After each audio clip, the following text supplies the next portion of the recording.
যতক্ষণ পর্যন্ত সংবিধানে সংশোধন করে ওই বিধিটা সংশোধন না করা হয় ততক্ষণ পর্যন্ত তো আমরা পুরানো বিধিতে আছি। ওই বিধি অনুযায়ী সংসদ সদস্যরা যদি নিজ দলের বিরুদ্ধে ভোট দেয় তার পথ থাকবে না। আর জামায়াতের এখানে যে অলি আহমেদকে প্রার্থী করা এটা তাদের একটা চালাকিমূলক সিদ্ধান্ত এবং তাদের পলিটিক্যাল সিদ্ধান্ত, ঠিক আছে। এক নম্বর হচ্ছে যে জামাতের যে সদস্যরা তারা তো বিএনপির প্রার্থী মির্জা ফখরুল ইসলাম আলমগীর সাহেবকে ভোট দিতে পারবে না, তাহলে তার এমপি পদ থাকবে না।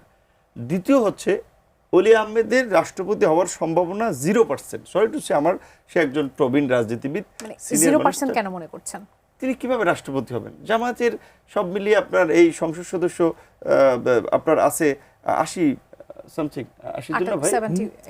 আমাদের এখন 90 জন হলো সহ 90 জন, উইমেন সহ 90 জন, তাহলে 349 জনের মধ্যে 90 জন, তারা এই 90টা ভোটও পাবে কিনা শিওর না। কারণ হচ্ছে এখানে এনসিপি আছে, মামুনুল হক সাহেবের সংগঠন আছে 2 জন, তো সেই ক্ষেত্রে তারা তো ভোট জামাতকে নাও দিতে পারে। সে 11 দলীয় প্রার্থী হলেও ওইটা নড়চড় হতে পারে, বাট বিএনপির ভোট তো একটা নড়চড় হবে না। কারণ কোন দুঃখে বিএনপির প্রার্থীরা অলি আহমেদকে ভোট দিতে যাবে। এখন অলি আহমেদের কথা আমি একটু বলি ভাই, আপনার একজন উপযুক্ত প্রার্থী হিসেবে বলছেন।